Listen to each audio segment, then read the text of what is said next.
এই ছেলে শোনো, আজকে ভূমিকম্প হয়েছে তাই না? কয়টার দিকে?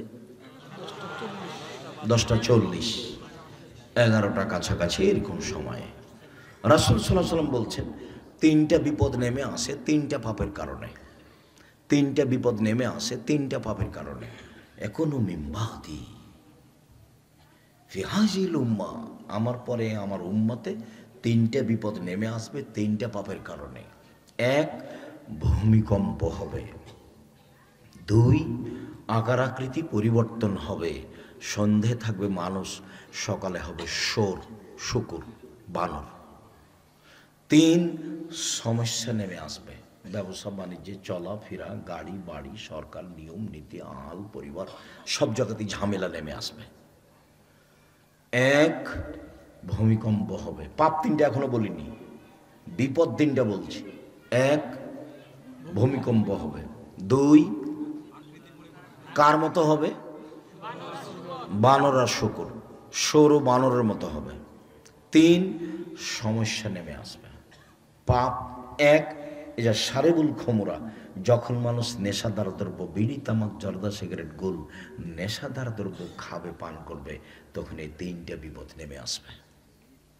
দুই, জাহরাতিল কায়নাত, মেয়েরা যখন নাচবে, সব মোবাইলে মেয়ে নাচে, প্রায় যত বড় মোবাইল আছে, বড় সাইজের মোবাইল, সব মোবাইলে প্রায় মেয়ে নাচে, সব দোকানে মেয়ে নাচে, সব বাড়িতে মেয়ে নাচে।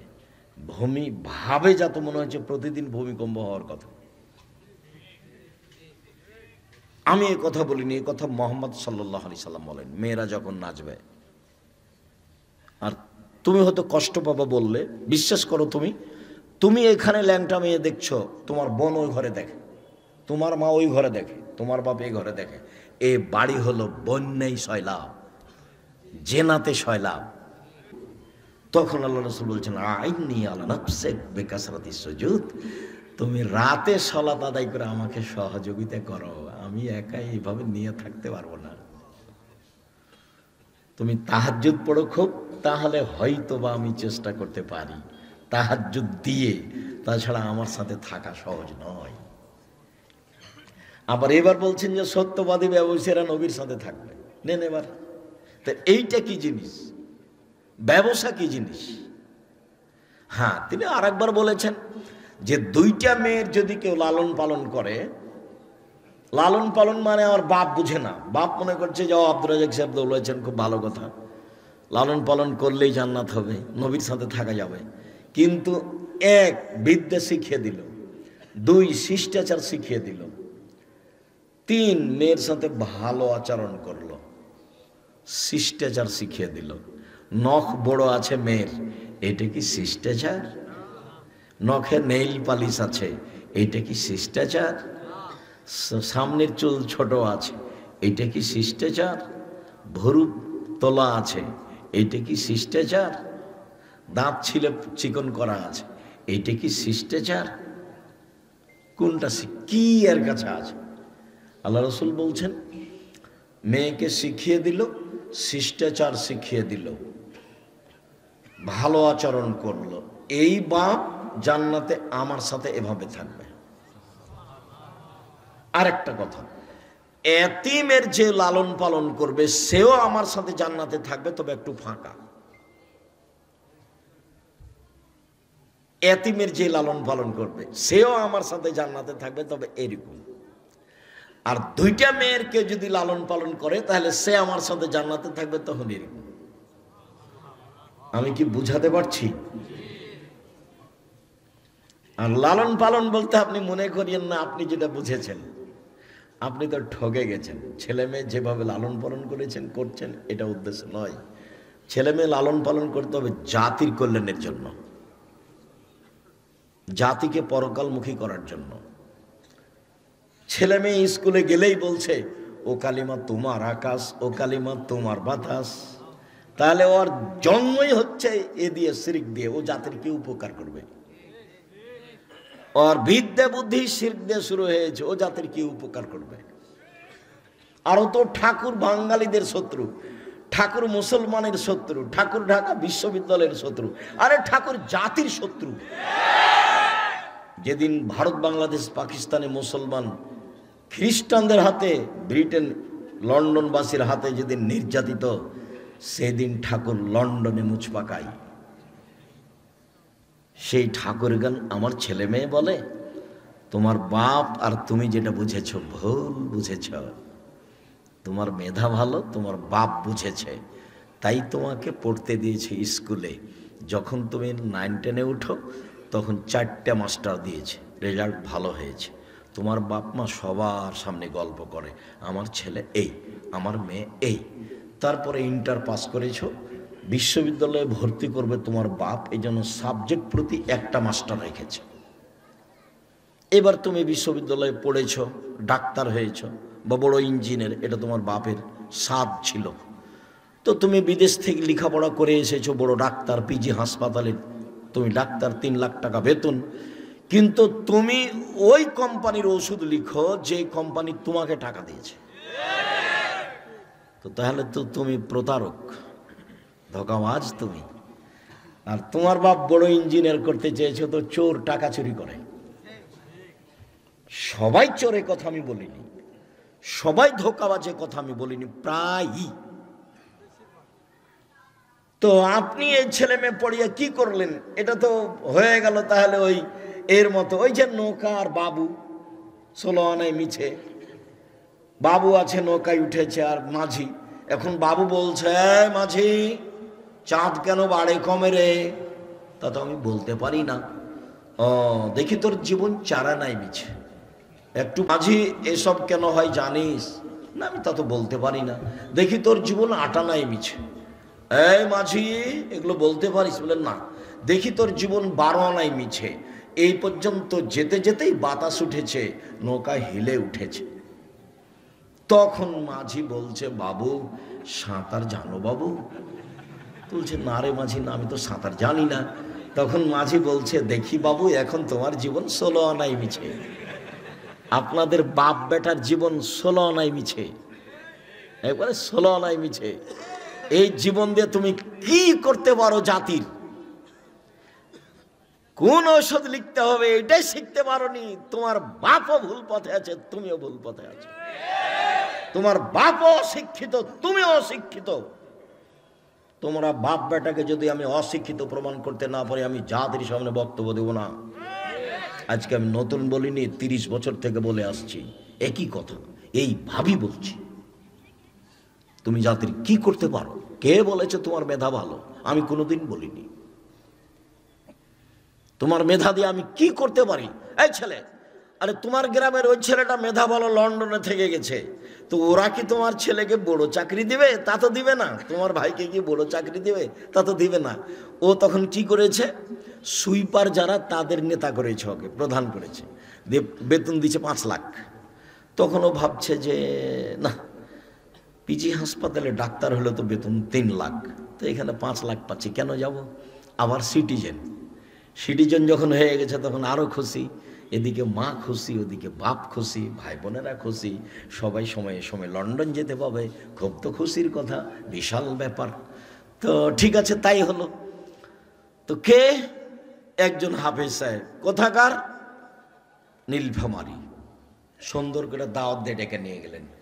আগে আগে হাঁটছে মৌলানা সাহেবের ছেলে, আমি পিছে পিছে যাচ্ছি। বাড়িতে যখন ঢুকলো তখন তার ছেলেটা বের হয়ে আসলো গেটে। ছেলেটা বলল, গুড মর্নিং। বাপও বলল, গুড মর্নিং। আমি আর এখন কি বলি? এখন খেতে বসে বলছি, কি আর বলি? আমি লন্ডন টাকা ইনকাম করতে এসেছি, আদর্শ বিক্রি করতে আসিনি। কয়েক কোটি গুড মর্নিং যদি এক জায়গাতে করো, তাহলে এক নেকি হবে? হবে না। আর আসসালামু আলাইকুম, ইহুদি খ্রিস্টানেরা রাসূলকে এসে বলতো আসসালামু আলাইকুম। কেন বলতো? তারা বুঝতো যে সত্য নবী। খালি যদি নবী বলেন ওয়ালাইকুম আসসালাম, তাহলে তো কাজটা হয়ে গেছে, তাহলে জান্নাত চলে গেছে। কিন্তু আল্লাহ রাসূল ওভাবে বলতেন না, বলতেন ওয়ালাইকুম বাস, ওয়ালাইকুম বাস, এই পর্যন্ত। ওয়ালাইকুম আসসালাম বলতেন না। তোমার উপরে শান্তি নিরাপত্তা হোক, বর্ষিত হোক। তা আপনি বললেন আপনার উপরে শান্তি ও নিরাপত্তা অবতীর্ণ হোক, এর নাম সালাম। তো বলো এখন কোনটা লাভ আর কোনটা লস? ছেলে মেয়েকে সুন্দর শিখিয়ে দিল, শিষ্টাচার শিখিয়ে দিল, ভালো আচরণ করলো মেয়েকে, তাহলে এই বাপ নবীর সাথে এইভাবে থাকবে। ইবাদতের জগতে সবচেয়ে শক্তিশালী ইবাদত দান, এর চেয়ে শক্তিশালী ইবাদত পৃথিবীতে নেই ইবাদত হিসাবে। এরপরে সালাত যদি না থাকে তাহলে এ দান বাতিল বলে গণ্য হবে। তার নাম সালাত। দানের হাতে থাকবেন, ওমরা নয়। সব রমজানে উমরা করতে চলে যাচ্ছে, তো কয়েক হাজার বার যদি উমরা করে তওয়াফ করে তো মায়ের কোনো উপকার করতে পারবে না। শোনেন, সালাত আদায় করে জান্নাত পাওয়া যায়, জান্নাত কিনা যায় না। হজ করে জান্নাত পাওয়া যায়, জান্নাত কিনা যায় না। সিয়াম পালন করে জান্নাত পাওয়া যায়, জান্নাত কিনা যায় না।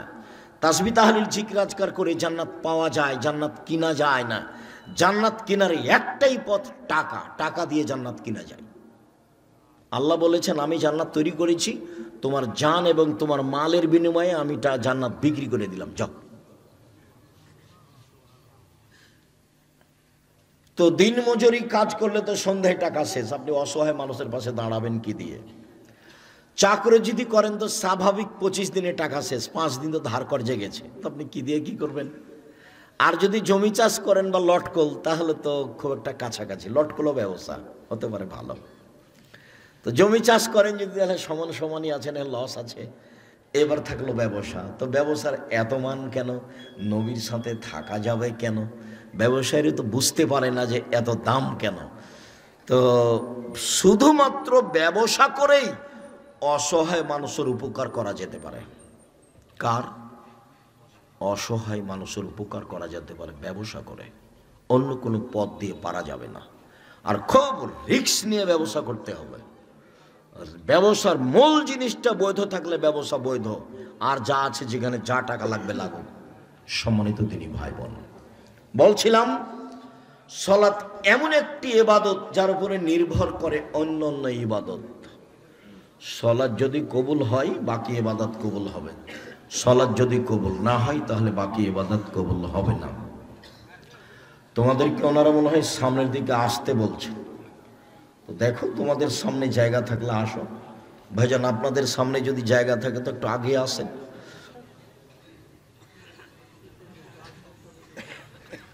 সম্মানিত দিনী ভাই বোন,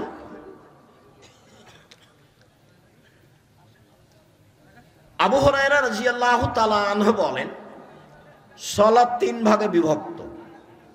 আর তাহুর ও সলুসুন, ওযু হলো 3 ভাগের 1 ভাগ। ও রুকু ও সলুসুন, রুকু হলো 3 ভাগের 1 ভাগ। ও সুজুদ ও সলুসুন, সিজদা হলো 3 ভাগের 1 ভাগ। ফামান আত্তাহা বিহাক্কিহা, কেউ যদি ঠিক ঠিক এই 3টা পালন করে তাহলে তার সালাত কবুল করা হবে, সব ইবাদত কবুল করা হবে। অইন রুদ্দাত আলাইহি সালাতুহু, আর যদি সালাত তার প্রত্যাখ্যান করা হয়, এই 3টাই কোনো জায়গাতে ত্রুটি থেকে যায়, তাহলে সালাত বাতিল হবে। তখন সব ইবাদত বাতিল হবে। 1 ওযু, 2 রুকু, 3 সিজদা। তো এখানে 2-1টা কথা বলে আমরা সামনের দিকে চলে যাই। ওযু, রাসূল সাল্লাল্লাহু আলাইহি ওয়াসাল্লাম বলছেন, আমি একটা আমলের কথা বলে দেব যাতে পাপ মিটে যাবে, মান বেড়ে যাবে, যাতে পাপ মিটে যাবে, মান বেড়ে যাবে। হ্যাঁ বলেন দেখি, ভালো তো কথা, বলেন সেটা কি? তখন আল্লাহ রাসূল বলছেন, ভালো করে ওযু করলে পাপ মিটে যায়, মান বেড়ে যায়। পায়ে হেঁটে মসজিদে গেলে পাপ মিটে যায়, মান বেড়ে যায়। সালাত আদায়ের পরে আবার সালাতের জন্য অপেক্ষা করলে পাপ মিটে যায়, মান বেড়ে যায়। বা সালাত আদায় করে জিকির আজকার করলে পাপ মিটে যায়, মান বেড়ে যায়। একদা আমাদের নবীকে আল্লাহ বলছেন, মুহাম্মদ, জি ওপরে কি নিয়ে হইচই হয়েছে বলতে পারেন? হ্যাঁ পারি। কাফফারাত, মানুষের পাপ কিভাবে মিটে যাবে এই নিয়ে হইচই হচ্ছে। সাপ ফেরেশতারা বলছে, আমি জানি কি করলে পাপ মিটে যাবে, মান বেড়ে যাবে। 1 সুন্দর করে ওযু করলে পাপ মিটে যাবে, মান বেড়ে যাবে। 2 পায়ে হেঁটে মসজিদে গেলে পাপ মিটে যাবে, মান বেড়ে যাবে। 3 সলাতের পরে জিকির আজকার করলে, তাসবিহ তাহলিল করলে পাপ মিটে যাবে, মান বেড়ে যাবে। এরপরে বলছেন মান ফালা আশা বেখাইরিন মাতা বেখাইরিন, যে এমনটা করলো তার মরে যাওয়া ভালো, তার বেঁচে থাকা ভালো, তার মরে যাওয়া ভালো, তার বেঁচে থাকা ভালো, তার মরে যাওয়া ভালো, তার বেঁচে থাকা ভালো। 1 সুন্দর করে ওযু করলো, 2 পায়ে হেঁটে মসজিদে গেল, 3 সলাতের পরে জিকির আজকার করলো, এর মরে যাওয়া ভালো, এর বেঁচে থাকা ভালো। আরেকটা ওয়াকানা মিন খাতিয়াতিহি কায়াউমিন ওয়ালাদাতহু উম্মুহু, লোকটা হয়ে গেল সেই দিনের মতো যেদিন তার মা তাকে জন্ম দিয়েছে, নিষ্পাপ হয়ে গেল। কাজ ভুলে গেলেন মনে হয়, কাজ কি? 1 সুন্দর করে ওযু, 2 পায়ে হেঁটে মসজিদে যাওয়া, 3 সলাতের পরে তাসবিহ তাহলিল জিকির আজকার করেন। লাফ দিয়ে দাঁড়াতে পাবেন না, গেছেন পরে আবার লাফ দিয়ে উঠে আসছেন কেন সালাম ফিরার পরে? ওটা হলো নোংরা আচরণ। যেমন বক্তব্য যখন শুরু হয় তখন সব দোকানপাটে থাকে, আর এখন জিলাপি কিনছে, আজকে এখন জিলাপি কিনতে হবে, এগুলো হলো ইতর শ্রেণীর মানুষ। খারাপ লাগে বেটা, খারাপ লাগে কেন? আমি তো কোরআন হাদিস শুনতে বলতে চাই। আমি সেই চাঁপা রাজশাহী থেকে এসেছি কত কষ্ট করে, আমি আসলে কুলাতেই পারছিলাম না, সেই জন্য আমি স্টেজে চলে এসেছি। আমি তো আপনার জন্য এসেছি, আপনি ওখানে আছেন বসে, মানে আপনি কি দেখাতে চাচ্ছেন, কি বুঝাতে চান আপনি? আপনি কি মনে করেন আমি তাফসীর মাহফিল করতে এসেছি? আপনি কি মনে করেন আমি টাকার সুবাদে এসেছি? আমি আব্দুর রাজ্জাক বিন ইউসুফ 90 সাল থেকে মাঠে আছি, কোনো মায়ের বেটা বলতে পারবে না যে আব্দুর রাজ্জাক আমার কাছে পথ খরচ পাথেও চেয়েছে। আমি জিন্দেগি তার কোনোদিন মুখ খুলবো না প্রমাণ হয়ে গেলে। 90 সাল থেকে না আজ পর্যন্ত কোনোদিন কোনো মানুষকে হিসাব করে একটা বাক্য বলতে হবে ধর্মের নামে, এরকম প্রয়োজন আমার হয়নি, আলহামদুলিল্লাহ। সম্মানিত দিনী ভাই বোন, আমি তো আপনার জন্য এসেছি। আপনি দোকানে বসে আছেন, মানে কি দেখাতে চাচ্ছেন আপনি আমাকে? কি বুঝাতে চান আপনি আমাকে? বুঝেও বুঝে না ওরা, অন্তর আছে বুঝে না, দেখেও দেখে না ওরা, চক্ষু আছে দেখে না, শোনেও শোনে না ওরা, কান আছে শোনে না।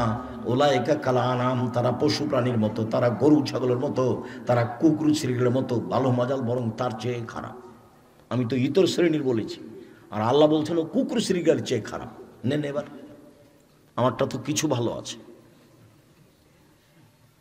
আল্লাহ বলছেন ও কুকুর শ্রীগার চেয়ে খারাপ। কি বুঝাতে চান আপনি আমাকে? আপনি দোকানে বসে এখন চা খাচ্ছেন, দাড়ি চাচা আছে, ল্যাংটা মেয়ে আসছে, আর আপনি বলছেন আমি ভালো। কি বুঝাতে চান আপনি আমাকে? আমি আপনার বাড়িতে কাজ করি নাকি?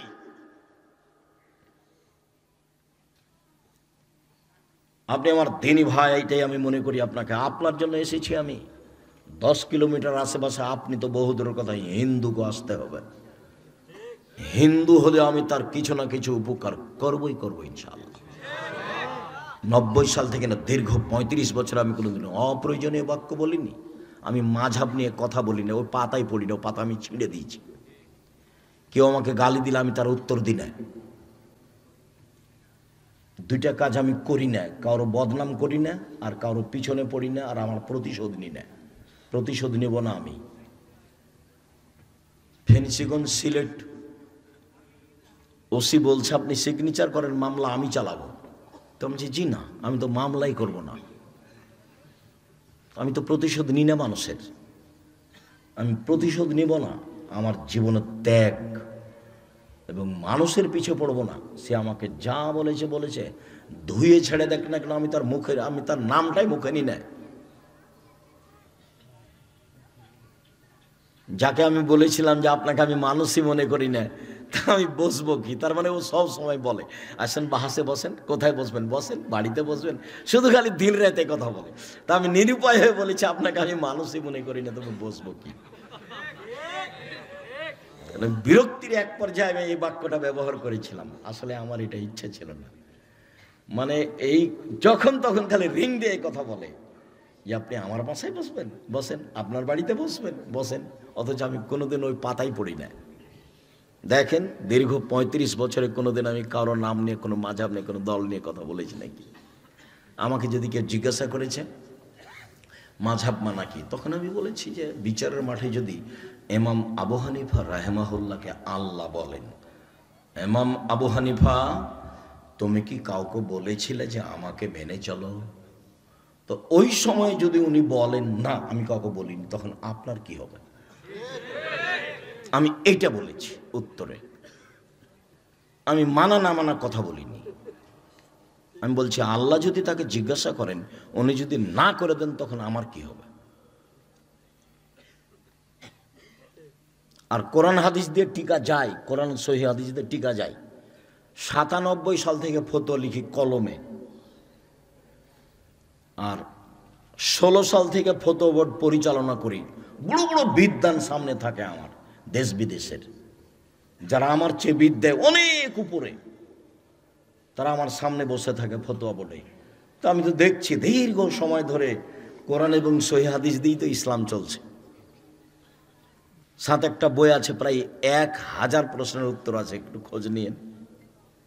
সব আমাদেরই লেখা, সব বোর্ডে পাস হয়েছে। ইবাদতের জগতের সবচেয়ে শক্তিশালী ইবাদত হলো দান। সালাত এমন একটি ইবাদত যার উপরে নির্ভর করে অন্যান্য ইবাদত। যে কোনো মূল্যে আপনাকে সালাত আদায় করতে হবে, ফরজ সালাত যে কোনো মূল্যে। অজু করে সালাত আদায় করতে হয়, পানি নেই, তায়াম্মুম করে সালাত আদায় করতে হবে, মাটি নেই, অজু তায়াম্মুম ছাড়াই সালাত আদায় করতে হবে।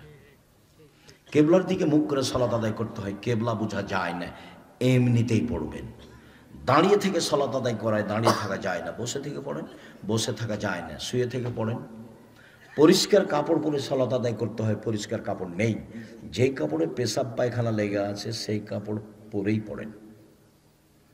পরিষ্কার অপরিষ্কার কোনো কাপড়ই নেই, উলঙ্গ হয়ে আছেন, কাপড়ই নাই, সালাতের টাইম হয়ে গেছে, উলঙ্গ অবস্থাতেই সালাত আদায় করতে হবে, করতেই হবে। সালাত এমন একটি ইবাদত যার সাথে কোনো আপোষ নেই। মানুষের কোনো সমস্যা বুঝে না, হজ বুঝে, হজ সমস্যা বুঝে। আচ্ছা এবছর হজ করতে যেতে পারছি না, সামনের বার যাবো, ঠিক আছে যান। যাকাত আমি ১ মাস পরে দেব, না ২ মাস আগে দিয়ে দেবো, দেন ১ মাস পরে দেন, ২ মাস আগে দিয়ে দেন, চলে। রামাজানের মাসের সিয়াম, রোজা, তো আমার শরীরটা কেমন কেমন লাগছে, রামাজান মাস, ঠিক আছে পরে করেন। কথা বুঝাতে পারিনি মনে হয়। তার মানে ওগুলো ফরজ বিধান, কিন্তু আপোষ চলে। সালাত আপনি বলেন যে ২ দিন পরে পড়বো, মানে একেবারেই ব্যতিক্রম ইবাদত, একেবারেই ব্যতিক্রম। মানুষের কোনো সমস্যা বুঝে না যে ইবাদত, তার নাম হলো সালাত। সম্মানিত দিনী ভাই বোন, যে কোনো মূল্যে সালাত আদায় করতে হবে।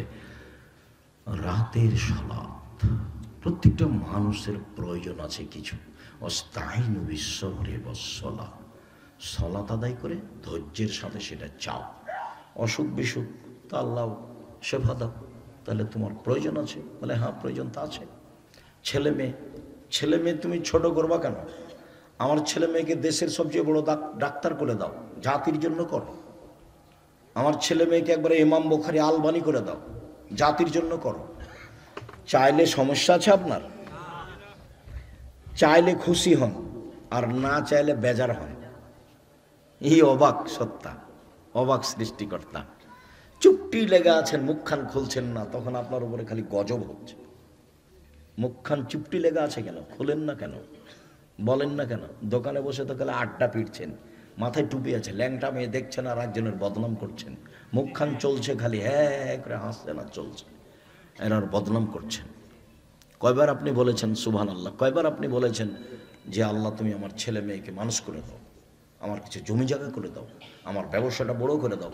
আরে ব্যবসা করবো অসহায় মানুষের পাশে দাঁড়ানোর জন্য, সরকারকে উঠানোর জন্য, নামানোর জন্য নয়।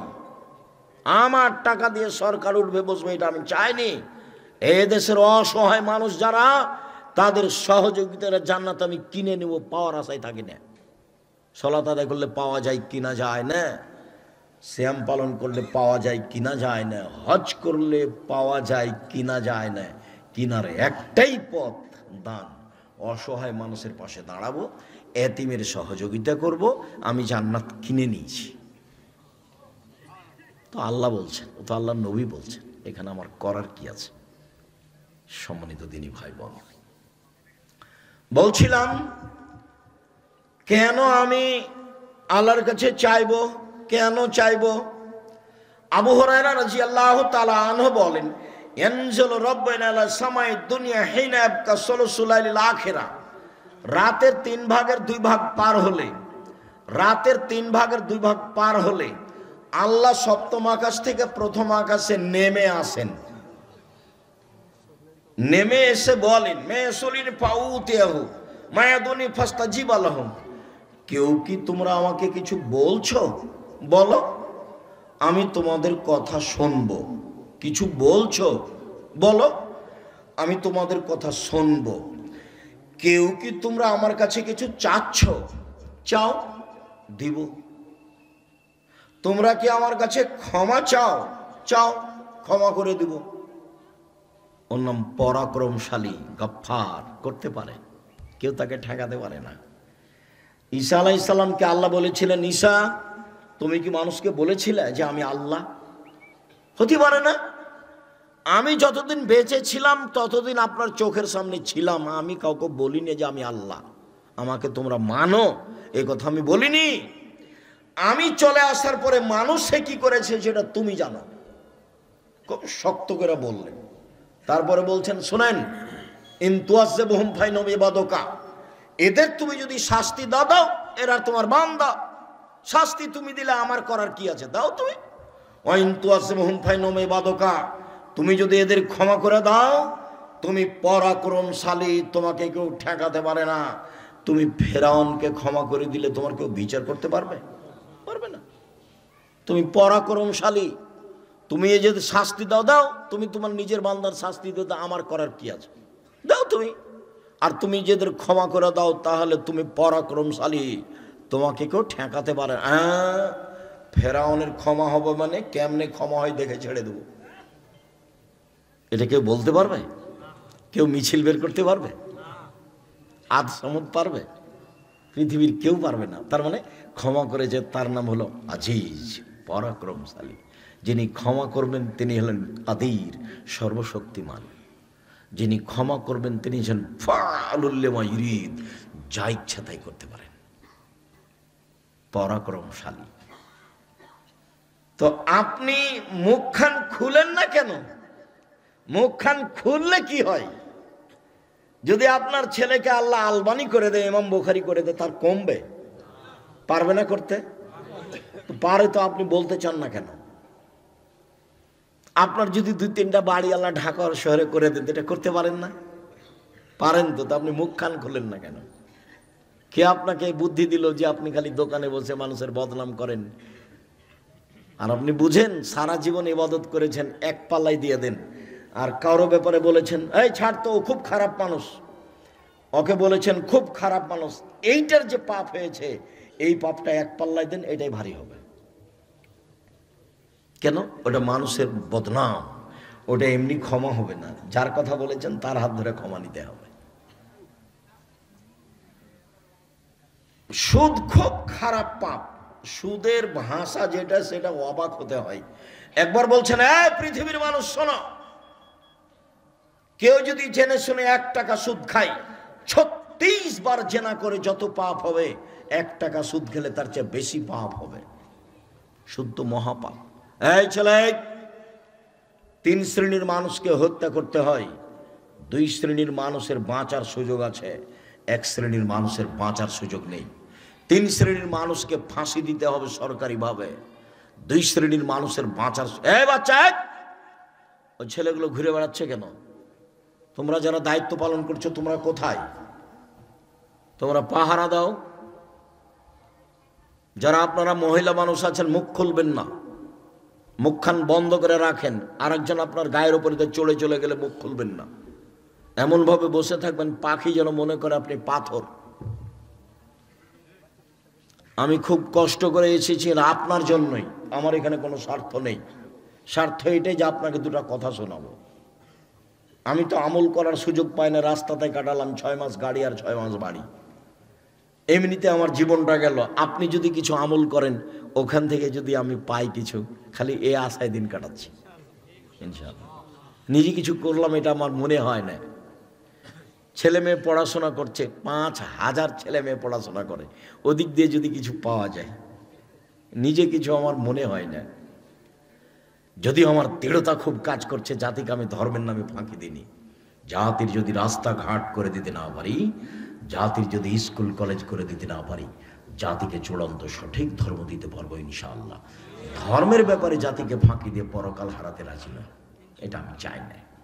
কেসা কাহিনী দিয়ে জীবন কাটাইনি, ইসব জুলেখার কাহিনী দিয়ে জীবন কাটাইনি, কোনোদিন নয়। পীর সাহেবের দোহাই দিয়ে কথা বলিনি কোনোদিন।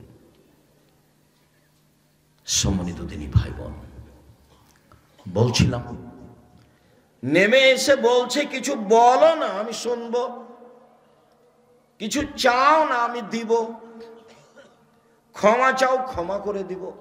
এই জন্য আমরা রাতে উঠে সালাত আদায় করব, অন্তত 2 রাকাত। একটু বলি, রাসূল সাল্লাল্লাহু আলাইহি সাল্লাম বলছেন, মান কারা 10 আয়াত মান কামা বিআশরি আয়াত লাম ইউকতাব মিনাল গাফিলিন। কেউ যদি রাতে উঠে 10 আয়াত পড়ে, 10 আয়াত কোরআন মাজিদের, মাত্র 10 আয়াত, তাহলে অলসদের যে একটা তালিকা আছে, ভালো মানুষ নয় যারা যারা অলস, এই লোকটার নাম ওই তালিকা থেকে কেটে দেওয়া হবে 10 আয়াত পড়লে। ওমান কামাবে মিয়া আয়াত, কেউ যদি রাতে উঠে 100 আয়াত পড়ে, কুতিবা মিনাল কানিতিন, তাহলে যারা ইবাদত করে রাতে, পরহেজগার মানুষ, এদের একটা তালিকা আছে, আপনার নামটা ওই তালিকায় লিখে দেওয়া হবে। অমান কামা বিআলফি আয়াত, আর কেউ যদি রাতে 1000 আয়াত পড়ে, কুতিবা মিনাল কানিতিন, তাহলে কুতিবা মিনাল মুকান্তিরিন, ইবাদতের জগতে সর্বোচ্চ মর্যাদার অধিকারী যারা, ওদের একটা তালিকা আছে। যদি আপনি 1000 আয়াত পড়েন, তাহলে আপনার নামটা ওই তালিকায় দেওয়া হবে। আবার মনে করেন তো 10 আয়াত, তাহলে গাফেলদের নাম তালিকা থেকে আপনার নামটা কি করা হবে? কেটে দেওয়া হবে। যদি 100, পরহেজগার যারা, বুঝতে ভুল করেছেন, পরহেজগার যারা, তাদের তালিকায় আপনার নামটা দেওয়া হবে। 1000 সর্বোচ্চ মর্যাদার অধিকারী যারা, জান্নাত পাবে যারা, দামি দামি পরহেজগার মানুষ, সিদ্দিক সোহদা, এদের তালিকা আপনার নামটা থাকবে। কত সেটা? 1000। আর পরহেজগার 100, গাফেল নয় 10। কিছু তো করেন রাতে, কিছু তো করি। রাসূল সাল্লাল্লাহু আলাইহি ওয়াসাল্লাম বলছেন, পৃথিবীর মানুষ আলাইকুম বিকিয়ামিল লাইলে, রাতে সালাত আদায় করতে শিখো। ফাইন্নাহু দাবুস সালিহিনা কাবলাকুম, রাতে সালাত আদায় করা তোমাদের অতীতের নবী রাসূল সিদ্দিক সোহদা সলে পরহেজগার মানুষের আদত, অভ্যাস। পৃথিবীর মানুষ অতীতের পরহেজগার মানুষের আদত, অভ্যাস, খাসলাত, রাতে ইবাদত করা তোমরা করো। 3টা লাভ আছে। 1, হুয়া কুরবাতুল লাকুম ইলা রাব্বিকুম, রাতে ইবাদত করলে তোমরা তোমাদের প্রতিপালকের নিকটে হতে পারবা। নিকটে হয়ে গেছে মানে যেটা বলবো সেটাই হবে। নিকটে হয়ে গেছি মানে কি? যেটা বলবো সেটাই হবে। 1, নিকটে হতে পারবা। 2, মুকাফফিরাতুল লিসায়াত, পাপ মিটে যাবে। 3, মানহাতুল ইসমে, পাপ থেকে আপনি সরে যাবেন, পাপ আপনার কাছে আসতে পারবে না। দিন রাত আপনি চেষ্টা করছেন, জর্দা খাবো না খাবো না খাবো না, তারপরে 7 দিন পরে আবার খাচ্ছেন। আব্দুর রাজ্জাক সাহেবের বক্তব্যের কারণে আপনি শুনেছেন যে ওই মেয়ের সাথে আমি আর কথা বলবো না, বলবো না, কসম বলবো না। 3 দিন পার হয়নি আবার বলেছেন। টিকতে পারেন না, রাতে সালাত আদায় করেন, পথ সহজ হবে।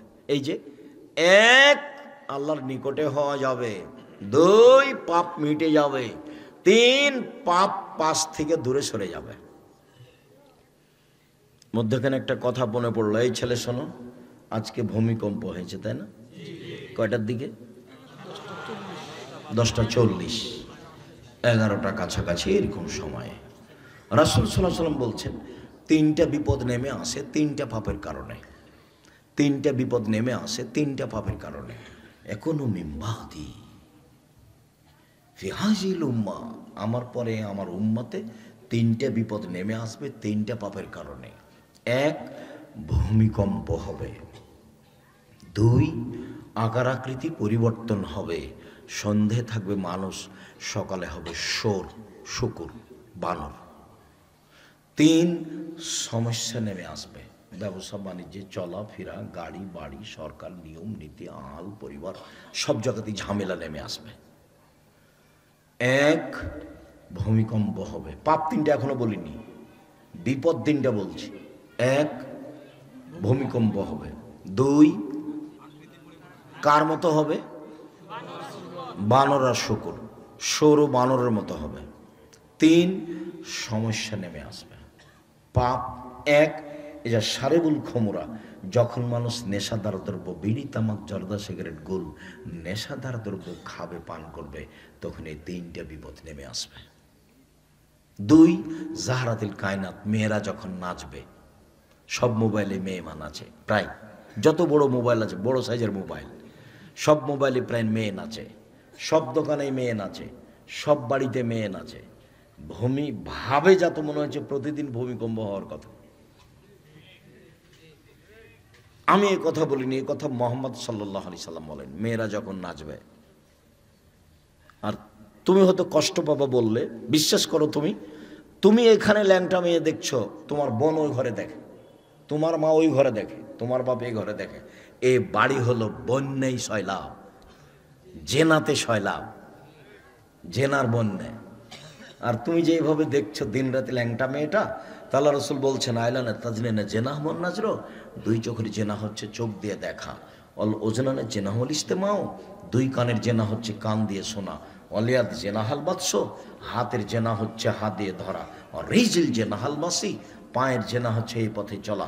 জেনাল কালব তাতামানা তাস্তাহি, অন্তরের জেনা হচ্ছে পরিকল্পনা করা। জেনাল লেসানুৎক, জিহ্বার জেনা হচ্ছে কথা বলা।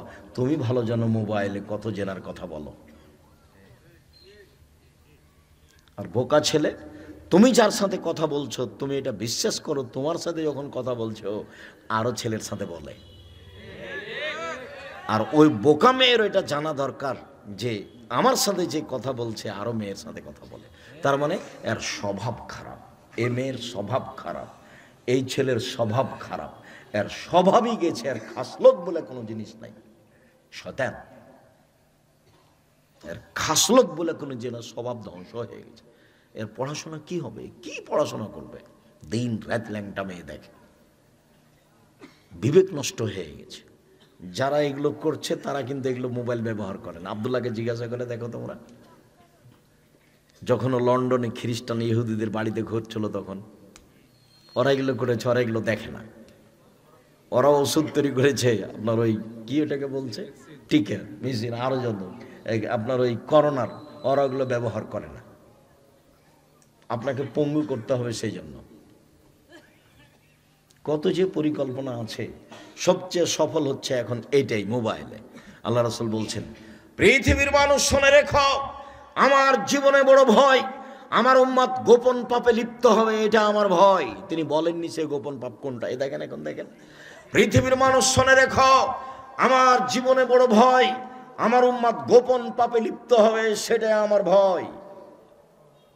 জাতির উদ্দেশ্যে বলে যাচ্ছি, পৃথিবীর মানুষ শুনে রেখো, আমার উম্মত গোপন পাপে লিপ্ত হবে, এটা আমার ভয়। পৃথিবীর মানুষ শুনে রেখো, আমার জাতির উপরে, উম্মতের উপরে 3টা আশঙ্কা করে গেলাম। 1, আইম্মাতাম মুজিল্লিন, ভ্রান্ত হুজুর, হুজুর হবে ভ্রান্ত, এটা আমার আশঙ্কা, এটা আমার ভয়। হুজুর দিয়ে জাহান্নাম উদ্বোধন হবে, এটা আমার ভয়। হুজুরের নাম কত বড়, আবার লিখছে কোরাইশি। কোরাইশ কাকে বলে চিনে? ওর বাপে চিনে। কি দেখাতে চাচ্ছে ও? এদেশের শতকরা 95 জন বক্তা মিথ্যুক। আপনি নিজে প্রমাণ করেন, আপনি খালি বলেন যে মিথ্যুক নয়, তারপর আপনি দেখেন না। শতকরা 98 জন মুফাসসির মিথ্যুক। আমার ধারণা আপনি তদন্ত করলে আরো বেশি হতে পারে। কিন্তু আমার ভাঙাচোরা তদন্ত, আপনার তদন্তে আরো বেশি হতে পারে। এগুলো কোরআন ছাপাতে নাই। ওই যে শেষে মিথ্যা দোয়া দেওয়া আছে, একটা 3 লাইনের, একটা 1 পৃষ্ঠাে। কোরআনে যদি মিথ্যা দোয়া থাকে তাহলে সব জায়গাতে আছে। বইয়ের হেডলাইন লেখা আছে মকসুদুল মুমিনিনে, অবিবাহিত ছেলেমেয়ের পড়া নিষেধ। যে দেখে সেই পড়ে, যে দেখে সেই পড়ে, যে দেখে সেই পড়ে। মানে হেডলাইনই ঠিক হয়নি। আমিও পড়ে দেখেছি কি রে এখানে কি আছে, তা আমিও পড়ে দেখছি লিখছে, ভরা পেটে স্ত্রী মেনে হলে ছেলে টেরা হয়, সফরের পূর্বে স্ত্রী মিলন হলে ছেলে কানা হয়, চন্দ্র গ্রহণের সময় স্ত্রী মিলন হলে ছেলে ল্যাংড়া হয়। এই কথাগুলি দিয়ে পৃষ্ঠা ভরা আছে। শুনুন, এই কথাগুলি সরাসরি কোরআন মাজিদের বিপরীতে এসেছে। কোরআন মাজিদে আল্লাহ বলছেন, নিসাউকুম হারসুলাকুম ফাতু হারসাকুম, পৃথিবীর মানুষ তোমাদের স্ত্রী তোমাদের জমি, তোমাদের স্ত্রী তোমাদের ক্ষেত, তোমরা তোমাদের জমিতে আসো তোমাদের ইচ্ছা মতো, সকালেই কি, দুপুরেই কি, ভরা পেটেই কি, সফরের পূর্বেই কি, চন্দ্রগ্রহণ লাগলেই কি আর না লাগলেই কি, তোমার স্ত্রী তোমার জমি, তোমার স্ত্রী তোমার ক্ষেত, তুমি তোমার জমিতে আসো তোমার ইচ্ছা মতো। এই কথা কে বলেন? আল্লাহ বলেন।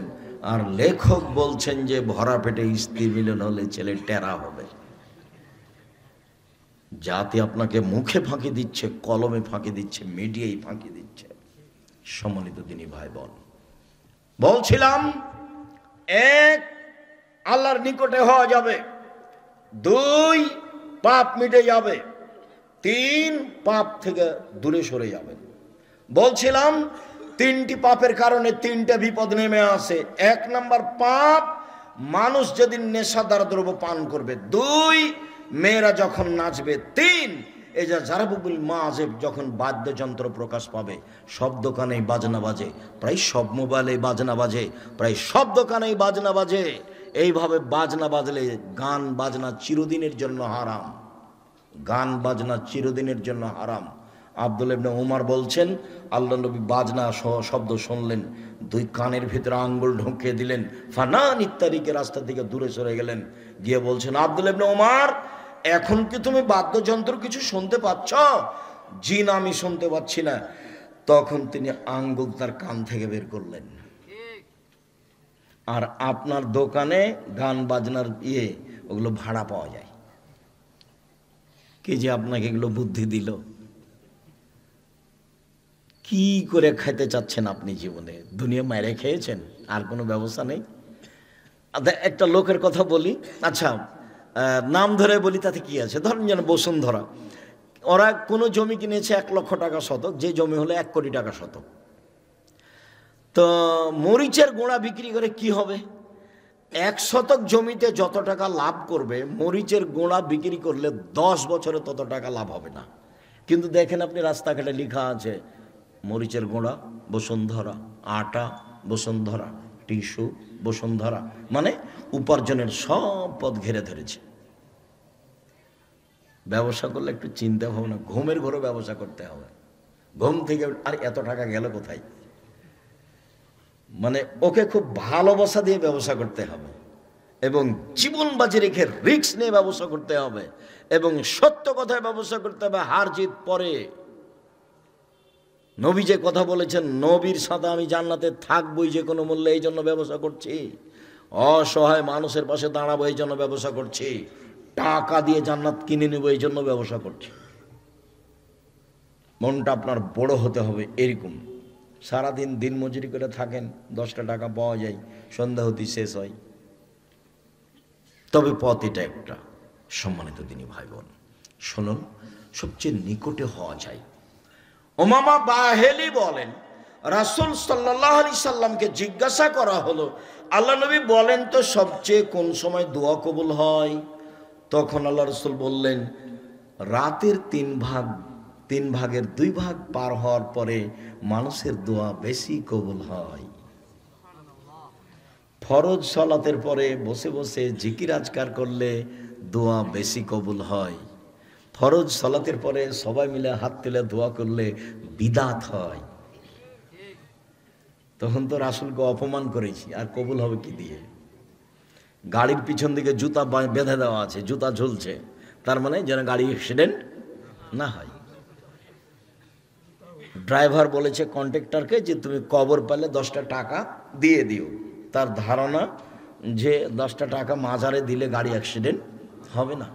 শিরক হলো মানুষের ধারণায় নেকির কাজ, বিদাত হলো মানুষের ধারণায় নেকির কাজ। শিরক করলে আল্লাহকে অপমান করা হয়, আর বিদাত করলে রাসূলকে অপমান করা হয়। শিরক করলে আল্লাহকে অপমান করা হয়, আল্লাহকে খাটো করা হয়। আমাদের চাঁপাইনবাবগঞ্জে আমাদের মা চাচিরা বলে, ছি ছি ছি, জামা কলা খায় না বেটা, জামা কলা খায় না, জোড়া কলা খাস না বেটা, জোড়া কলা খেলে যমজ সন্তান হবে। তাহলে আমার মা চাচি বলতে চাচ্ছে যে কলাও সন্তান দিতে পারে। এর নাম শিরক, এর নাম আল্লাহকে খাটো করা। বিদাত ওটা একটা ইবাদত, মানুষের ধারণার নবীকে খাটো করা। সম্মানিত দিনী ভাই বোন, বলছিলাম রাসূল সাল্লাল্লাহু আলাইহি সাল্লাম বললেন, রাতের 3 ভাগের 2 ভাগ পার হলে আল্লাহর সবচেয়ে নিকটে হওয়া যায়। রাসূল সাল্লাল্লাহু আলাইহি সাল্লাম একদা বললেন, পৃথিবীর মানুষ শুনে রেখো, আকরাবু মা ইয়াকুনু রাব্বু মিনাল আবদে ফিল লাইলিল আখির, আল্লাহ সবচেয়ে মানুষের নিকটে হয়ে যান রাতের 3 ভাগের 2 ভাগ পার হয়ে গেলে। মুআয ইবনে জাবাল বলেন, রাসূল সাল্লাল্লাহু আলাইহি সাল্লাম বলেছেন, কেউ যদি অজু করে রাতে ঘুমায়, ভোর রাত্রে যদি উঠে, যা বলবে সেটাই গ্রহণ হবে, যা বলবে সেটাই গ্রহণ হবে। রাসূল সাল্লাল্লাহু আলাইহি সাল্লাম বলেন, কেউ যদি ওই সময়টাই উঠে, রাতে একটা সময় আছে অল্প সময়, সেটা রাতের 3 ভাগের 2 ভাগ পার হওয়ার পরেই হবে। অল্প সময়ে যে যা চাইবে তাকে তাই দেওয়া হবে, যে যা চাইবে তাকে তাই দেওয়া হবে। মুআয ইবনে জাবাল এই কথা বলেন, জাবির রাদিয়াল্লাহু তাআলা আনহু এই কথা বলেন। সব সময়গুলি রাতের 3 ভাগের 2 ভাগ পার হওয়ার পরে। এবার চলেন, আমরা অবশ্য কাছাকাছি সময়ে চলে আসছি। খুব ধীর স্থির থাকবেন, অতীব গুরুত্বপূর্ণ কথা। কথা যত শেষ হতে যাচ্ছে তত কথা বেশি গুরুত্বপূর্ণ হবে। ইবনে আব্বাস রাদিয়াল্লাহু তাআলা আনহু বলেন যে আমি আমার খালার বাড়িতে মাইমুনার বাসায় ছিলাম একদিন। আমার খালা মাইমুনা রাদিয়াল্লাহু তাআলা আনহা রাসূলের স্ত্রী। তাকদীর বশত দেখি সেদিন আল্লাহর নবী আমার খালার কাছে। আমি একদিন আমার খালার বাড়িতে ছিলাম, আমি কম বয়সের ছেলে, আমি বিছানায় আড়াআড়ি শুয়ে গেছি। তো সেদিন দেখলাম আল্লাহর নবীও আমার খালার কাছে। ফাতাহাদ্দাসা সাহাতান, দেখলাম তিনি আমার খালার সাথে কিছু কথা বললেন, পরিবারের সাথে তিনি কথা বললেন। সুমা রাকাতা, তারপর তিনি ঘুমিয়ে গেলেন। আমার বয়স কম হলে কি হবে, আমার বুদ্ধির অভাব নেই, আমি পরীক্ষা করছি তিনি কি করেন, সারা রাত কি করেন আমি তা দেখব। আমার ছোট হওয়ার কারণে আমার বিছানা ভিন্ন করেনি, যেই বিছানায় আমার খালা, যেই বিছানা আল্লাহর নবী, সেই বিছানায় আমি খালি দেখছি কি হয়। রাতের 3 ভাগের 2 ভাগ যখন পার হয়ে গেল, তিনি উঠে বসলেন, অনাজারা ইলাস সামায়ে, আকাশের দিকে লক্ষ্য করলেন, লক্ষ্য করে বললেন, ইন্না ফি খালকিস সামাওয়াতি ওয়াল আরদ ওয়াখতিলাফিল লাইলি ওয়ান নাহার লায়াতিন লিউলিল আলবাব আল্লাযীনা ইয়াযকুরুনাল্লাহা কিয়ামান ওয়া কুউদান ওয়া আলা। আসমান জমিনের সৃষ্টিতে তার নিদর্শন রয়েছে। যারা বসে ইবাদত করে, যারা দাঁড়িয়ে ইবাদত করে, যারা শুয়ে ইবাদত করে, তাদের জন্য আসমান জমিনের সৃষ্টিতে নিদর্শন রয়েছে। তারপর বলছেন, রব্বানা মা খালাকতা হাযা বাতিলান সুবহানাকা ফাকিনা আযাবান নার, হে আল্লাহ, এইগুলো তুমি অনর্থক সৃষ্টি করনি, তুমি আমাদেরকে জাহান্নাম থেকে বাঁচাও। রব্বানা ইন্নাকা মান তুদখিলিন নারা ফাকাদ আখযাইতা ওয়া লিয যালিমিনা মিন আনসার, তুমি যাকে জাহান্নামে দিলে তাকে অপমান করলে, তাকে রক্ষা করার কেউ নেই। রব্বানা ইন্নানা সামি'না মুনাদি ইউনাদি লিল ঈমান, হে আমার প্রতিপালক, আমরা শুনলাম তুমি বললে ঈমান আনো। হে আমাদের প্রতিপালক, আমরা শুনলাম, তুমি বললে আমাকে মেনে নাও। ফাআমান্না, মেনে নিলাম। ফাআমান্না, মেনে নিলাম। রব্বানা ফাগফির লানা যুনুবানা ওয়া কাফফির আন্না সাইয়্যাতিনা ওয়া তাওফানা মা'আল আবরার। হে আমাদের প্রতিপালক, যেহেতু মেনে নিয়েছি, অতএব এক, আমাদের ক্ষমা করে দাও। দুই, আমাদের পাপ মিটিয়ে দাও। তিন, ভালো মানুষের সাথে মরণ দাও। রব্বানা ওয়া আতিনা মা ওয়া'আদতানা আলা রাসূলিকা ওয়া লা তুখজিনা ইয়াওমাল কিয়ামাহ ইন্নাকা লা তুখলিফুল মিয়াদ। হে আমাদের প্রতিপালক, নবী রাসূল দিয়ে যা দেওয়ার ওয়াদা করেছো তা দিয়ে দাও। নবী রাসূল দিয়ে আমাদেরকে যা দিব বলে ওয়াদা করেছো সেটা দিয়ে দাও। নবী রাসূলের মাধ্যমে আমাদেরকে যা দিতে চেয়েছেন তা দিয়ে দাও। ইন্নাকা লা তুখলিফুল মিয়াদ, তুমি তো ওয়াদা খেলাপ করো না, তুমি তো ওয়াদা খেলাপ করো না। খুব চাপ দিয়ে আল্লাহকে বলতে হবে, সকাল হতে হতে আমার জমির ব্যবস্থা করে দিতে হবে। কিভাবে বলবেন শেষে আর একটু বলছি, স্বাভাবিকভাবে বলতে হবে না। দেখছেন না কেমন চাপ দিয়ে বলছেন? হ্যাঁ, মানতে বললেন তো, মেনে নিলাম। যখন মেনে নিয়েছি, ক্ষমা করে দেন, ভালো মানুষের সাথে মরণ দেন, পাপ মিটিয়ে দেন, আর নবী রাসূল দিয়ে যা দিতে চেয়েছেন তা দিয়ে দেন। আপনি তো ওয়াদা খেলাপ করেন না, দিতে চেয়েছেন দিয়ে দেন, আপনি তো ওয়াদা খেলাপ করেন না। দেখছেন বলার ঢং কেমন? আল্লাহ বলে দিচ্ছেন এগুলি, এগুলো কোরআন মাজিদের আয়াত। তো ঘুম থেকে উঠে একটু বলতে শিখতে হবে। মুখখান কেন বন্ধ? কেন রাত দুটায় ঘুমাবেন? মোবাইল কেন চলে বাড়িতে? বাপ নাই আপনার? এই ছেলে, তোমার বাপ নেই? তোমার দাড়ি কেন ছোট? তোমার নখ কেন বড়? তোমার প্যান্টটা কেন টাকনোর নিচে? তোমার বাপ নেই? তোমার বাপ মরেছে? এই মেয়ে, এই মেয়ে, কথা বলছো কেন? তোমার নখে নেইল পালিশ কেন? তোমার নখটা বড় কেন? তুমি ভুরু তুলে চিকন করেছো কেন? তুমি উঁচু স্যান্ডেল পরে নিজেকে লম্বা দেখাও কেন? ব্রেসিয়ার পরে তুমি কম বয়সের দেখাও কেন? এগুলো সব প্রতারণা। পরচুলা তুমি ব্যবহার করো কেন? খোপা বড় দেখাতে তোমার উপরে অভিশাপ। গায়ে উল্কি করেছো কেন? তোমার উপরে অভিশাপ। আল্লাহর নবী বলছেন তোমার উপরে অভিশাপ। সম্মানিত দিনী ভাই বোন, এই মেয়ে, তোমার মা নেই? তোমার মা দেখতে পায় না? প্রসাব করাতে পারলেই মা হওয়া যায়। পাহারা যে দিতে পারে তার নাম মা। দীর্ঘ 30 বছর থেকে বলে আসছি। জাবের রাদিয়াল্লাহু তাআলা আনহু বলেন, সফর থেকে আসছিলাম, মদিনায় ঢুকবো। আল্লাহ রাসূল বলেন, এই সবাই এখানে থামো, সকালে মদিনায় ঢুকবো। আমি জাবের বললাম, আল্লাহ নবী, আমি নতুন বিবাহ করেছি, বাড়ি যেতে অনুমতি দেন। বলতে আল্লাহ রাসূল বললেন, আচ্ছা, তুমি নতুন বিবাহ করেছো? কুমারী মেয়ে বিবাহ করেছো না অবিবাহিতা মেয়ে বিবাহ করেছো? বিবাহিতা মেয়ে বিবাহ করেছো? আমি বললাম, আমি বিবাহিতা মেয়ে বিবাহ করেছি। আল্লাহ নবী আমাকে বললেন, তুমি কুমারী মেয়ে কেন বিবাহ করলে না? তুমি তার সাথে খেলতো, তোমার সাথে খেলতো। যাক, রাসূল সাল্লাল্লাহু আলাইহি ওয়াসাল্লাম যা বললেন। আমি বললাম, আল্লাহর নবী শোনেন, আমার আব্বা উহুদের যুদ্ধে শহীদ হয়েছেন 9 জন মেয়ে রেখে। আমার 9 জন বোন আছে। আকরাহুনা তাযাওয়াজা মিসলাহুন্না, তাদের মতো কম বয়সের মেয়ে আমি বিবাহ করতে চাইনি 4টা কারণে।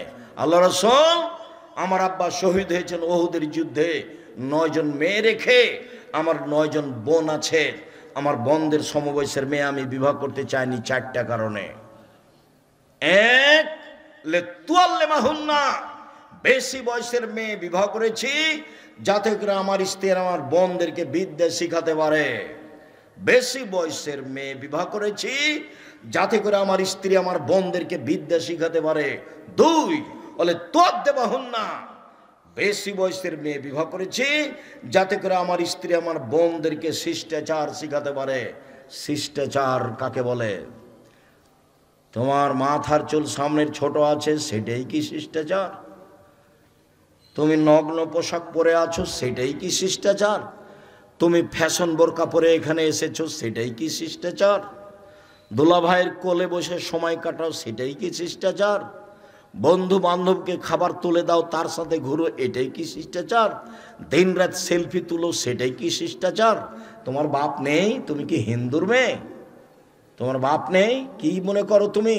তোমার বাপকে তুমি চাচা বলে ডাকিও, আর তোমার মাকে তুমি খালা বলে ডাকিও। তোমার বাপ দায়িত্ব পালন করেনি, অযোগ্য বাপ, যার কারণে তোমার এই অবস্থা। অযোগ্য মা, মা তোমার বুদ্ধিমতী নয়, যার কারণে তোমার দুর্দশা নেমে এসেছে। তুমি দিন রাত বন্ধুর সাথে ঘুরো, রাত দিন ছবি তুলো, ভ্যানিটি ব্যাগ নিয়ে তুমি ঘুরো, আর তুমি সেলফি দেখাও, সেলফি উঠাতে হবে। তোমার শরম হয় না? তোমার হায়া হয় না? তোমার লজ্জা হয় না? তোমার বাপ বেঁচে নেই? তোমার দাদা বেঁচে নেই? তোমার বংশ মরেছে? তুমি নির্বংশ হয়ে দেশে থাকো নাকি? কি বিদ্যা অর্জন করো তুমি? তোমার বিদ্যাকে কবর দিতে এসেছি। তোমাকে যদি আমি বন্য, বর্বর, অসভ্য, অশিক্ষিত প্রেম প্রমাণ করতে না পারি, আমি আব্দুর রাজ্জাক বিন ইউসুফ জাতির সামনে বক্তব্য দেব না। তোমার বাপকে আমার সামনে দাঁড়াতে বলো, বক্তব্য শেষে যে তোমার বাপকে আমি মাটিতে মিশিয়ে দিতে পারি। আমি এই জন্য এসেছি, তোমার মাকে আমি মাটিতে মিশিয়ে দিতে পারি। তোমার মা জানে না শিষ্টাচার কাকে বলে, তোমার মা জানে না বিদ্যা কাকে বলে, তোমার মা জানে না পরিপাটি কাকে বলে, তোমার মা জানে না পাহারাদার কাকে বলে। নবী তোমার মাকে বলেছেন পাহারাদার, আমি বলিনি এই কথা। মোহাম্মদ সাল্লাল্লাহু আলাইহি সাল্লাম নিজে বলেছেন, পৃথিবীর সবচেয়ে বড় মানুষে বলেছেন। সম্মানিত দিনী ভাই বোন, 1 মিনিট, এই চলে দেখো তো 1 মিনিট, বাপ কাকে বলে, পিতা কাকে বলে দেখো তো। পিতা কাকে বলে? এরই নাম পিতা, এরই নাম বাপ। আব্দুর রাজ্জাক সাহেব বলেন না দেখি বাপ কাকে বলে। দেখেন না আপনি, আপনাকে আমি দেখাচ্ছি। হাদিস বুখারী মুসলিম। আয়েশা রাদিয়াল্লাহু তাআলা আনহা বলেন, আমরা সফর থেকে আসছিলাম, গলার হারটা হারিয়ে গেল, খুঁজে পায় না। আমার বড় বোনের হার বড় রিক্সের মধ্যে আছে, আসমার হার আমি নিয়ে এসেছিলাম, খুঁজে পায় না। সলাতের টাইম হয়ে গেছে, পানি নেই, অজুও করতে পারি না, জনগণ বিপদে পড়েছে। আবু বকর সিদ্দিকের কাছে জনগণ গেল, গিয়ে বলল, আপনি জানেন আপনার মেয়ে কি ঘটিয়েছে? কি ঘটিয়েছে? আরে আপনার মেয়ে তো হার হারিয়েছে, খুঁজে পাওয়া যাচ্ছে না, যেতেও পারছি না, পানিও নেই, অজুও করতে পারছি না, সলাত আদায় করতে পারি। তাই নাকি? আয়েশা বলছেন, আবু বকর সিদ্দিক আমার পাশে আসলেন, ফালাকা জানি লাকসাতান শাদীদা, আমার কোমরের উপরে খুব জোরে কিল মারলেন। ওই সময় আমার স্বামী আমার উরু রানের উপরে মাথা দিয়ে ঘুমাচ্ছিলেন। যদি আমার স্বামী আমার উরু রানের উপরে মাথা দিয়ে না ঘুমাতেন, তাহলে আমি এত জোরে মারলেন, তিনি মায়ের কারণে আমি দূরে সরে যেতাম, এত জোরে মারলেন। এই ছেলে, আমাদের দেশের গতি যা, বাপে গিয়ে যদি দেখে যে জামাই মেয়ের উরু রানের উপরে মাথা দিয়ে ঘুমাচ্ছে, তাহলে আমাদের দেশের গতি কি? কিছু বলা তো দূরের কথা, উল্টা ঘুরে যাবে, লজ্জায় ফিরে যাবে। দেখো না তুমি, হাদিস তো বুখারী মুসলিম। একবারে কয়েক কিল মারলেন এই কোমরের উপরে, সবচেয়ে বড় মানুষে মারলেন আবু বকর সিদ্দিক রাদিয়াল্লাহু তাআলা। আদম থেকে নিয়ে কিয়ামত পর্যন্ত যত নবী রাসূল ব্যতীত যত মানুষ এসেছে সবার চেয়ে দামি, নবী রাসূল ব্যতীত সবার চেয়ে দামি। আর যাকে মারলেন তিনি হলেন আয়েশা, পৃথিবীতে সবচেয়ে দামি মহিলা। হাওয়া থেকে নিয়ে কিয়ামত পর্যন্ত যত মহিলা এসেছে, যত মহিলা আসবে, যত মহিলা আছে, সবার চেয়ে দামি, যাকে মেরে দিলেন। আর যার সামনে মারলেন তিনি হলেন মুহাম্মদ সাল্লাল্লাহু আলাইহি সাল্লাম, নবী রাসূল নির্বিশেষে সবার চেয়ে দামি।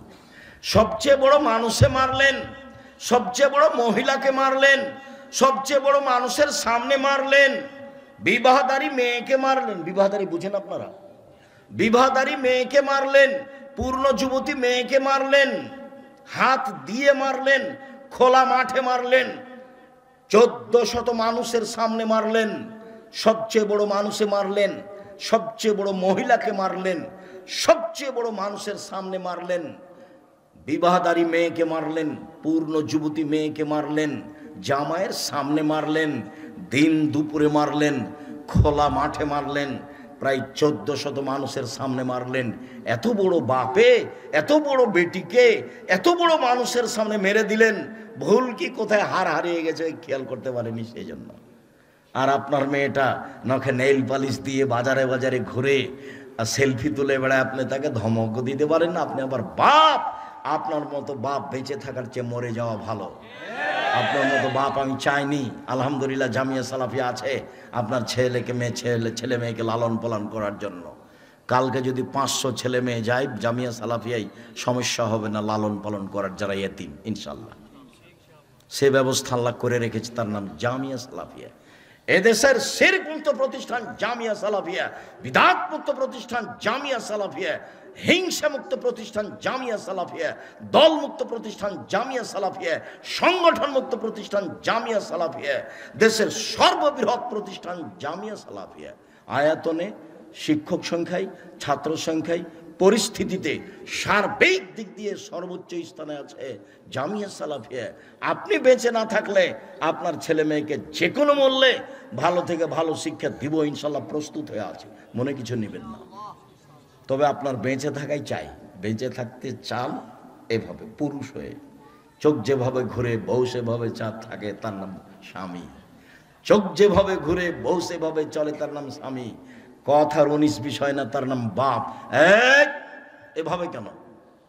কাপড় এভাবে পরে আছে কেন? পিঠের চামড়া তুলে দেবো, তার নাম বাপ। এদের এখানে মেরে দিলেন। আপনার মেয়ে কি তার কাছে? সারা পৃথিবীর মহিলার সবার চেয়ে দামি, তার নাম আয়েশা রাদিয়াল্লাহু তাআলা। আপনার মেয়ে কি এমন দাম রাখে? কয় পয়সা পড়েছে? ওর সাথে সেলফি তুলে বেড়ায়। ওর কাছে কে বলেছে বুদ্ধি আছে? এই ছেলে, তুমি কি মনে করো তার কাছে কি বিদ্যা আছে বলো তো? কি বিদ্যা আছে? একবার দুলা ভাইয়ের সাথে তোলে, একবার বন্ধুর সাথে সেলফি তোলে, একবার তোমার সাথে তোলে, একবার তোমার বাপের সাথে তোলে, একবার তোমার মায়ের সাথে তোলে। সবাই যে পশু প্রাণী, গরু ছাগল মনে হচ্ছে। বুঝেও বুঝে না ওরা, অন্তর আছে বুঝে না, দেখেও দেখে না ওরা, চক্ষু আছে দেখে না, শোনেও শোনে না ওরা, কান আছে শোনে না। উলায়েকা কাল আনাম, তারা পশু প্রাণীর মতো, তারা গরু ছাগলের মতো, তারা কুকুর শিলিগের মতো। সম্মানিত দিনী ভাই বোন, উঠে আরও কিছু বলতে পারেন। আজকের শেষের দিকে চলে এসে অন্তত 2 রাকাত সালাত, 8 রাকাত না পারলে অন্তত 2 রাকাত। স্ত্রীকে জাগিয়ে রাতে 2 ওযু করে যারা আল্লাহকে ডাকে, ওদের একটা তালিকা আছে। আপনাদের স্বামী স্ত্রীর নামটা সে তালিকায় লিখে দেওয়া হবে। কুতুবা মিনাত যাকিরিন ওয়াদ যাকিরাত। ভুল করিয়েন না, যে কোনো মিলে রাত 10টায় শুয়ে যেতে হবে। বাড়িতে কারফিউ জারি থাকবে, প্রেসিডেন্ট আইয়ুবের মাশাআল্লাহ জারি থাকবে। 10টার মধ্যে ঘুমাতেই হবে যে কোনো মূল্যে। পড়াশোনা যারা করছে, টিভি বন্ধ আজ থেকে। বাড়িতে কারফিউ জারি আছে, 10টায় ঘুমিয়ে যেতে হবে। ছেলে মেয়ে বাইরে আড্ডা পিটে আসবে, চামড়া তুলে দেবো একবারে। কি মনে করো তুমি? দোকানে বসেছিলে কেন? চিল্লাচিল্লি করো কেন? কিসের নির্বাচন দেখাও তুমি? কিসের নির্বাচন দেখাও তুমি?